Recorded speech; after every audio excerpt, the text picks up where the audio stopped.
judged differently, that we're looked at differently. But somehow they want to sweep that under the rug. Look, all Cap did was try to bring awareness, raise more awareness to a plight that's affecting the black and the minorities in America. That's all he did. Yes, sir. I mean, you got people that get an opportunity to get a DUI, they do drugs, they brutalize animals, they brutalize women, and they receive in the NFL with open arms. Yes, sir. He bring awareness to the racial injustice that's happening in America, and he's ostracized. Yes, Don't sir. get that. And the players see like, hold on, the guy went to a Super Bowl, the guy, won playoff games, and you bring guys out of retirement and give them an opportunity to play, but he can't get an opportunity a year after doing what he did. I just don't get it. I think a lot of the players look at it and like, this is really, really unfair. This doesn't have anything to do with his football ability. This is about you trying to suppress and try to stomp out what he's trying to bring awareness to. Yes, sir. And they got him. But sometimes when Dr. King in his speech, he says that he had a dream and he might not get there with him. He didn't get an opportunity to see the black president. He didn't see a lot of what transpired in black America because we have come a long way. Yes, and we still have a long way to go. He didn't see that. Colin Kaepernick might not reap the benefit of still having a job and see this thing fully through, but it's going to happen. Some of the great civil rights leaders didn't get an opportunity to see President Obama get sworn in as the first black president of the United States. Yes, sir.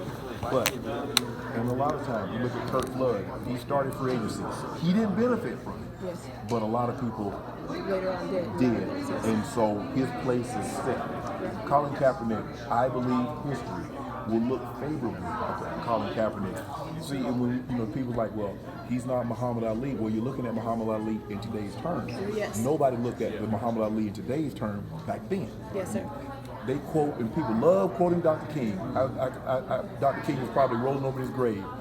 But y'all didn't quote me when I said that 50, 60 years ago. Right. You quoted me now. Right. It's like an artist. The paintings aren't worth I need you to quote me 60 years ago when I was saying this instead of calling me a communist and calling me a traitor and all these other things. So it's very interesting how people have revision system. Yes, sir. Do you think independent league with Kaepernick and P. Diddy and different people will come to pass if they come together as entertainers and athletes to create a different league other than the NFL? That's hard. The NFL is such a big business. It's hard to, when they've been at it for almost 100 years and you're trying to start, you're up against a behemoth. You see the Carolina Panthers just sold for $2.2 billion.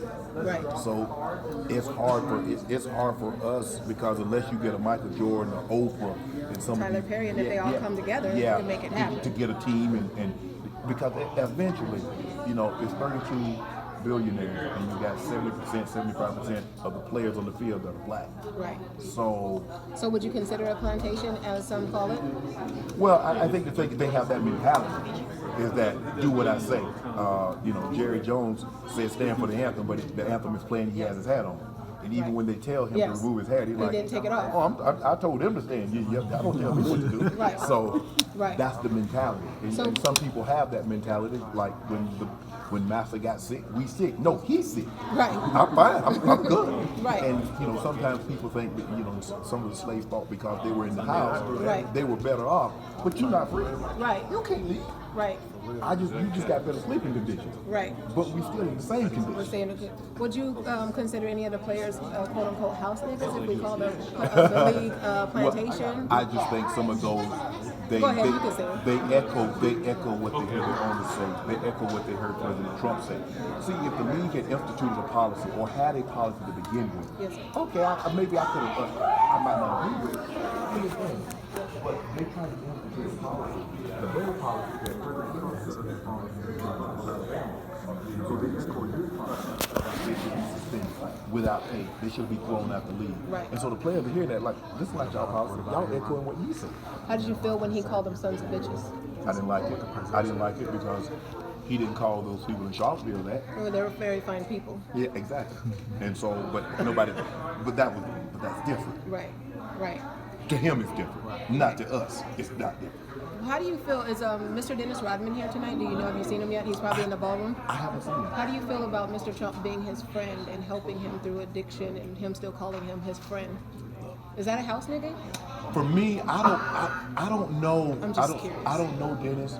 And look, to Dennis, he might be a friend. I mean, he might help Dennis, but President Trump and I, we just have a different view. I choose not to look down on people. Yes, sir. I just choose not to play to people's fears Yes. and give them somebody to look down on. I see what happened. I know what's going on here. Right. We saw the demographics of the gay and lesbian. They started getting more rights. Women started getting more rights. Blacks started getting more rights and started to grow. And there were a demographic of people, we don't need to name them, but they started to feel uneasy because all of a sudden they weren't having anyone to look down on. See, we need somebody to look down on. We gotta make ourselves good. As long as I'm in the front, I don't care how much you get, but I need to be in the front. And see, I need to make you feel inferior. Even though you got more than me, I need to make you feel inferior. So now, if I'm in the Difference between a boss and a leader. yeah. So if I make you feel inferior, I'm always gonna put you in your place, and I'll do certain things. I might have to write something on your gate to let you know. Right. You're worth $500 million. Right. But you know what you are. Right. I might have to put something in your email Yeah. to let you know.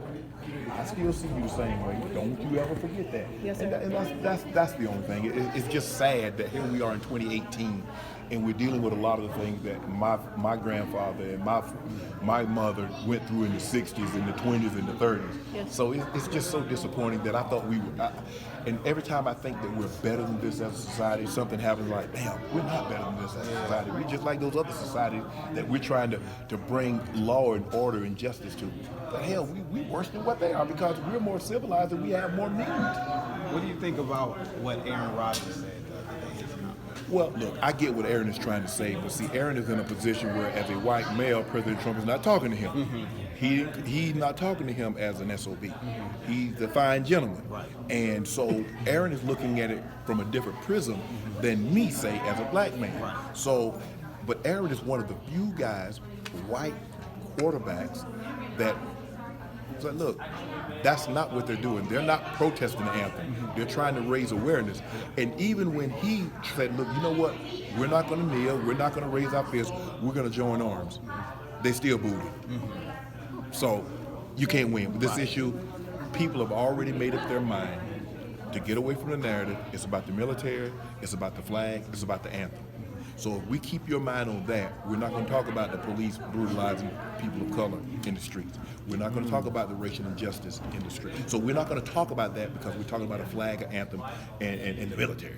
So, but when you talk about all this stuff, do you have the hen dog and black and mild? Like, you about to go get some hen dog? No. I'm gonna be good tonight. Gonna be good? Yeah. Oh, okay. Because I can't have y'all have me talking like this and then I come out there on the head Come dog over there with the and be head dog acting up. Well, All right, last thank you question. so much. Who inspires you, a man such as yourself, in this caliber and the intellect that you have? Can you please tell me who it was that inspired you? Well, I think the best representation I can be is of my grandmother. She raised my mom's, she raised her 9 kids and then took on the responsibility of raising my mom's 3. And so when hearing how she grew up and some of the things that she had to go through, who I am, because I wasn't always like this.